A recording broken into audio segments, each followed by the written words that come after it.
Celui que le Conseil constitutionnel camerounais vient de confirmer sa réélection à 53,66% pour un 8e mandat, ce lundi 27 octobre 2025, est un homme qui vient de très loin. Paul Barthélémy Biya n'est sans doute pas né de la dernière pluie. Le nonagénaire devra encore bienveillamment régner sur le Cameroun jusqu'en 2032. À 92 ans, elle, à l'enfant prodige de Mvomeka, a honore la classe des hommes D, état des périodes des indépendances. Ses tout premiers pas sécurisés en politique ont commencé sous le premier président du Cameroun, Ahidjo. Il se fait une place de cadre au département de l'éducation nationale. Les échelons SA enchaînent et le jeune Paul Biya se voit hissé dans la haute sphère du ministère, puis à la primature et enfin accède au pouvoir des États en 1982 à la suite de démission de son leader, Amadou Ahidjo. En 2025, face à 11 prétendants au fauteuil présidentiel, Paul Biya remporte l'élection présidentielle du 12 octobre à 53,66%. Paul Biya, une longévité exceptionnelle à la tête du Cameroun. Paul Biya, né le 13 février 1933 à Mvomeka, est un homme d'État camerounais qui préside aux destinées de son pays depuis 1982. Son parcours, son ascension au pouvoir et son long règne font de lui un dinosaure politique, mais aussi très controversé en Afrique. Formé en France dans des institutions prestigieuses, lycée Louis-le-Grand, Sorbonne, Institut d'études politiques de Paris, Paul Biya gravit les échelons administratifs sous la présidence d'Amadou Ahidjo. Il occupe successivement des postes clés tels que chargé de mission à la présidence, directeur de cabinet et, en 1968, ministre secrétaire général de la présidence. En 1975, il est nommé Premier ministre. L'accession au pouvoir suprême intervient le 6 novembre 1982, suite à la démission surprise d'Ahidjo. Biya consolide son autorité après une tentative de coup d'État en 1984 perpétrée par la garde présidentielle.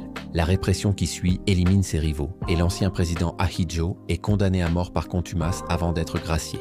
Biya transforme ensuite le parti unique en Rassemblement démocratique du peuple camerounais, RDPC, dont il prend la tête.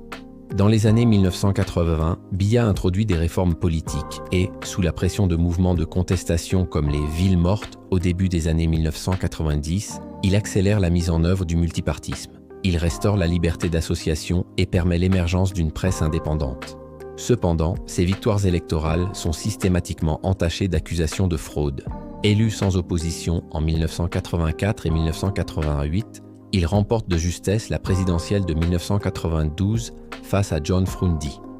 Il est ensuite réélu avec de larges majorités en 1997, 2004, 2011, 2018 et 2025. À chaque scrutin, l'opposition et des gouvernements occidentaux dénoncent des irrégularités. Une révision constitutionnelle controversée en 2008, qui supprime la limitation du nombre de mandats présidentiels et accorde l'immunité au chef de l'État, provoque de violentes émeutes sévèrement réprimées. Une longévité record mêlée à la corruption, le régime de Biya a dû faire face à plusieurs défis sécuritaires majeurs.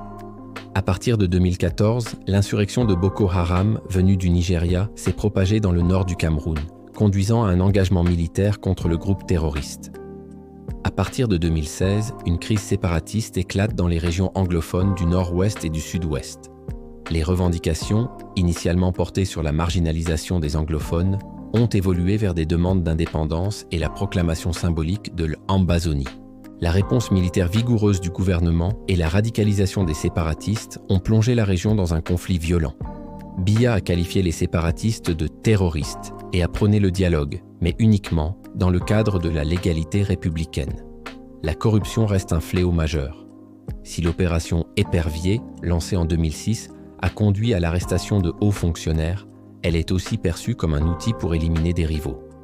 Le Cameroun est régulièrement mal classé dans les indices de perception de la corruption. La gestion personnelle du pouvoir par Biya est également critiquée.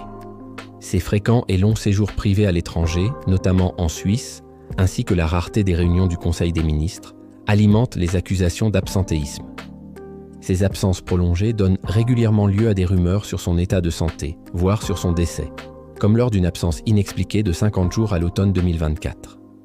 Malgré les critiques et les défis, Paul Biya demeure solidement au pouvoir. En 2025, à 92 ans, il est réélu pour un 8e mandat, devenant le plus vieux dirigeant élu en exercice au monde et l'un des chefs d'État à la longévité la plus importante.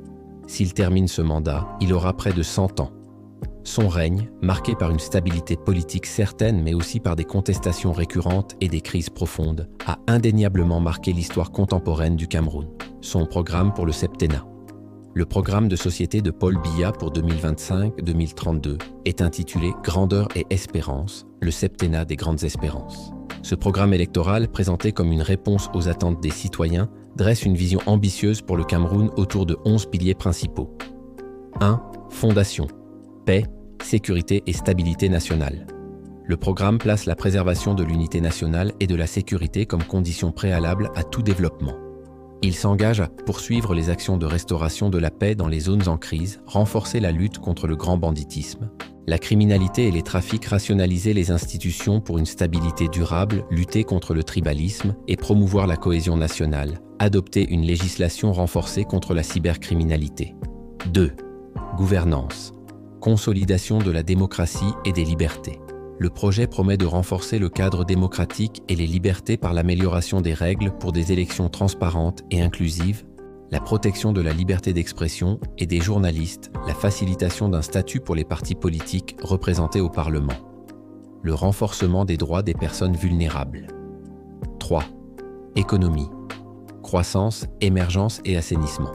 L'objectif est d'accélérer la marche vers l'émergence économique via une réforme du Code des investissements pour relancer l'industrialisation, un soutien accru à l'entrepreneuriat et aux TPE-PME, accès au financement, allègement fiscal, la création d'une banque de développement rural et un soutien au secteur agricole, halieutique et de l'élevage, le renforcement de la politique d'import-substitution pour booster la production locale, le relèvement du niveau de lutte contre la corruption. 4. Social, pouvoir d'achat et qualité de vie.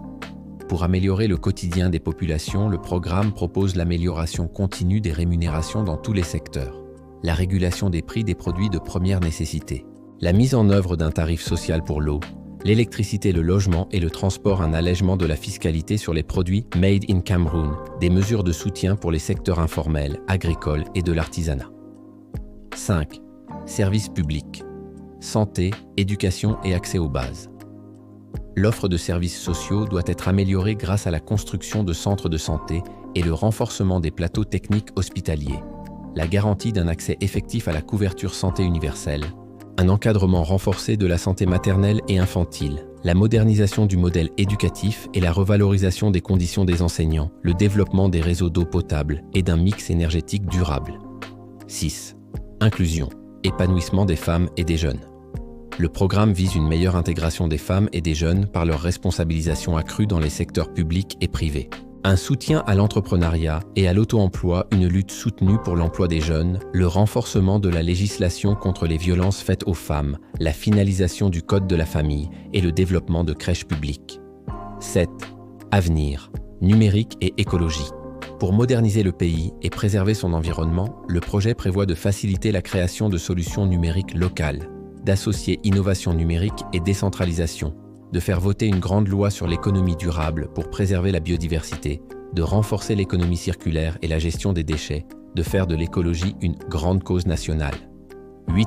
Infrastructures, transport et urbanisation. Le programme mise sur la modernisation des infrastructures pour désenclaver le pays. Rénovation et extension du réseau routier, avec priorité aux routes rurales, développement et sécurisation du réseau ferroviaire, renforcement des infrastructures portuaires pour un hub logistique régional, réhabilitation et modernisation des aéroports, réorganisation des transports en commun en milieu urbain. 9. Gouvernance territoriale, parachèvement de la décentralisation.